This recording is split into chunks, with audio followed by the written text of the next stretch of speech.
Hi, I'm Benjamin Minky, DJ3 for 10, and the date is January 25th, 2025. Welcome to my slideshow on Palo Alto Firewall's penetration testing. I chose this topic because I feel it perfectly relates to the course's subject of penetration testing. Palo Alto Firewalls, found vulnerable to secure boot bypass and firmware exploits. In recent months, cybersecurity researchers discovered alarming vulnerabilities in certain models of Palo Alto firewalls that could expose sensitive networks to potential attacks. Specifically, the issues center around secure boot, bypass, and firmware exploits. These vulnerabilities, if left unaddressed, could have far-reaching consequences for enterprise security, especially for organizations relying on these firewalls as a cornerstone of their network defense. So what exactly are these vulnerabilities, and how do they pose a risk? Let's break it down. First, let's talk about Secure Boot. Secure Boot is a security feature found in most modern devices, designed to prevent unauthorized software from running during the boot process.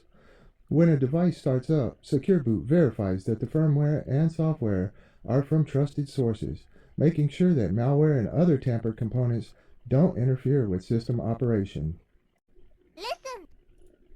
However, in Palo Alto's case, a security gap was identified that allows attackers to bypass Secure Boot, potentially giving them the ability to load malicious software onto the firewall's firmware. This could open the door for an attacker to gain control of the device, undermining the security of an entire network. The vulnerability, referred to as a secure boot bypass, could enable an attacker to manipulate the firewall's underlying firmware. This means that even if the firewall is running standard security measures, attackers could exploit this vulnerability to bypass checks, install malicious code, and establish persistent access to the system. Next, let's dive deeper into the specifics of the firmware exploit. Firmware is the low-level software that runs on hardware devices and controls how they operate. For firewalls, the firmware is crucial because it dictates how the device enforces security policies, handles traffic, and detects threats. Palo Alto firewalls, like many security devices, rely heavily on firmware to ensure that they function securely. But a flaw in this firmware can open up dangerous vector for attackers. If attackers can exploit vulnerabilities in the firmware, they could potentially gain privileged access to the firewall's internals. This means that attackers might not only be able to disable the firewall, but could also potentially tamper with its configuration, compromise network traffic, or even access sensitive internal systems behind the firewall's protections.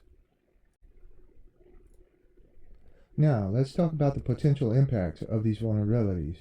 When we think about firewalls, we tend to think about them as impenetrable barriers, guarding an organization's most valuable digital assets.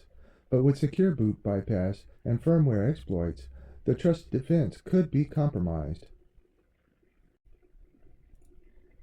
An attacker gaining access to a firewall could use it as a launching pad for further instructions, escalating privileges within the network, or even initiating a full-scale breach. In a worst-case scenario, this could result in a loss of critical data, business downtime, and potentially massive financial and reputational damage. The implications aren't limited to enterprise networks alone. Organizations in critical sectors like healthcare, finance, and government could potentially be vulnerable. The firewall is one of the most trusted parts of an organization's cybersecurity infrastructure, and compromising that trust could have devastating effects. So how can organizations protect themselves? The first step is awareness. Palo Alto Networks has acknowledged the vulnerabilities, and they have been working on fixes through firmware updates. It's crucial for organizations to stay up to date with security patches released by Palo Alto.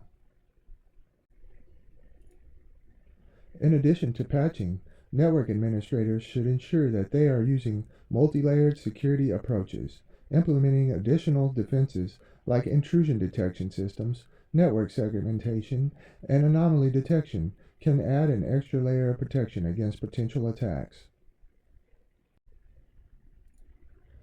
Organizations should also conduct regular security audits and vulnerability assessments to identify any weaknesses before attackers can exploit them. Proactive monitoring is key, especially when dealing with high-risk devices like firewalls. In the meantime, Palo Alto has been actively working on releasing security patches that address both the secure boot bypass and firmware exploits. It's essential that IT teams prioritize these updates and test them thoroughly to ensure they resolve the vulnerabilities without introducing new issues. In conclusion, while Palo Alto Networks firewalls are known for their robust security capabilities, these vulnerabilities highlight the ever-present risk in cybersecurity. Secure boot bypass and firmware exploits are serious issues that should be addressed immediately to protect against potential attacks. By staying informed, updating firmware regularly, and implementing layered defenses, organizations can better safeguard their networks against these and other evolving threats. This has been my slideshow relating to penetration testing. Stay secure, and remember, cybersecurity is an ongoing process. Keep your defenses updated and your systems monitored to stay one step ahead of the malicious actors. Always remember, preventative measures are essential before conducting penetration testing to ensure a smooth, secure, and efficient assessment. First, establish clear objectives and scope. Define what systems, networks, or applications will be tested, ensuring no critical systems are disrupted. Next, get proper authorization. Ensure all stakeholders, including IT teams and management, are on board to avoid legal and operational issues.